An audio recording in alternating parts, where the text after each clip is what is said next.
পঞ্চম শ্রেণীর যে গুণের ধারাবাহিকতায় আমরা ছিলাম, আমি সেগুলোর আজকে 8 নাম্বার এবং 12 নাম্বারটা করিয়ে দিব। এর আগে যেগুলো বাদ রয়েছে তোমরা ওগুলো বাসায় প্র্যাকটিস করবে। মাত্র দুইটা হয়তো করিয়ে দিইনি, বাকি সবগুলো করিয়ে দিয়েছি। তো এখন আমরা 8 নাম্বারটা শুরু করব। তো ফার্স্টে আমরা এই গুণফলটা বের করার জন্য 8 দিয়ে সবগুলোকে গুণ করতে হবে। 8 দুকোণে কত হয়? 8 দুকোণে 16। 16-র 6টা এখানে আমরা বসিয়ে দিব। হাতে আমাদের থাকবে কত? 1। তো 8 এবং 7 দিয়ে গুণ করব এখন আমরা। 7 8 কত? 7 8 56। আর হাতে যে 1 ছিল 57 হবে এখানে। তো এখানে আমরা 7 বসিয়ে দিব, হাতে আমাদের আরও 5 থেকে যাবে। এবার 8 অক্ষে কত হয়? 8 8 আর হাতে যে 5টা ছিল 9 10 11 12 13 হয়। তো 13-র 3 এখানে আমরা বসিয়ে দিব, হাতে আমাদের আরও 1 থাকবে। তো 3 8 24 আর হাতের একে কত হয়? 25। তো 25টা এখানে আমরা লিখে নিব। এবার এককের ঘরটা এখানে আমরা বাদ দিয়ে দিব। 9 এবং 9 দিয়ে উপরে সবগুলোকে গুণ করে আমরা বসিয়ে নিব আগে। তো 9 9 আর 2 গুণ করলে কত হয়? 9 দুগুণে 18। 18-র 8 হাতে আমাদের কত থাকছে বলো তো? এখানে হাতে থাকবে 1। তো 7 এবং 9 আমরা যদি গুণ করি, 7 নং 63 আর হাতের 1, তাহলে কত হলো? মোট আমাদের 64 হলো। এখান থেকে 4টা এখানে আমরা বসিয়ে দিব এবং হাতে থাকবে আমাদের কত? 6 হাতে থাকবে। ঠিক আছে, এবার 9 এবং 1 গুণ করব। 9 অক্ষে 9 হয় আর হাতে আমাদের কত ছিল বলো তো? এই 6টা ছিল। 9 আর 6 যদি আমরা যোগ করি, 9 10 11 12 13 14 15 হয়। তো 15-র 5। ঠিক আছে, 15-র 5 এখানে আমরা লিখে নিব। এবার আমরা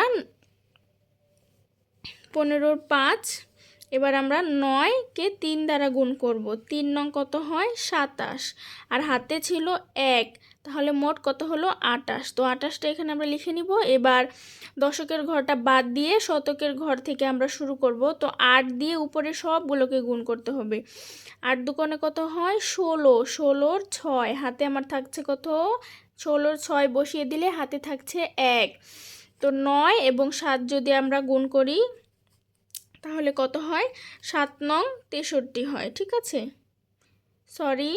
এবার আমরা 8 এবং 7কে গুণ করব। 7 8 কত? 56 আর হাতে ছিল কত? 1। 56-এর 1 কত? 57। 57 7 হয়, হাতে থাকবে 5। ঠিক আছে, হাতে 5 থাকবে। এবার 8 অক্ষে 8, হাতে 5। 8 9 10 11 12 13। 13-র 3 হাতে কত থাকছে? হাতে থাকছে 1। এবার 8 এবং 3কে আমরা গুণ করব। 3 8 24, হাতের 1 25 হয়। তো এবার আমাদের গুণ করা শেষ। এবার এখানে আর কোনো সংখ্যা নেই, তাতে কোনো সমস্যা নেই, আমাদের অঙ্কটা আরও ইজি হয়ে গেল। এবার আমরা সবগুলোকে যোগ করে ফেলবো। ঠিক আছে, এবার 6 নামিয়ে নিচ্ছি এখানে। 7 7 আর 8 কত হয়? 7 আর 8 হয় 15। 15-র 5 হাতে আমাদের থাকছে 1। হাতের 1 পরের ঘরের সাথে সাথে সাথে আমরা যোগ করে নিব। 6 আর হাতের 1 মিলে 7 আর 4 8 9 10 11 14। 3 মিলে 14 হয়। 14-র 4 হাতে থাকছে কত? 1। হাতের 1 আর এই 7 কত? 8। 8 আর 10 কত? 5 5 যেহেতু 10 হয়, তাহলে কত হয় আমাদের? 18। 18-র 8টা এখানে আমরা লিখে নিব, হাতে থাকছে 1। তাহলে 1 আর 3 কত হয়? 4 5 6 আর 8 কত হয়? 7 8 9 10 11 12 13 14 হয়। 14-র 4 হাতে আমাদের থাকছে কত? আরও 1। তো 1 আর 5 6 7 8 8 আর এখানে থাকছে 2। তো আমরা 8 নাম্বারের অ্যান্সারটা পেয়ে গিয়েছি 2 8 4 8 4 5 6। ঠিক আছে।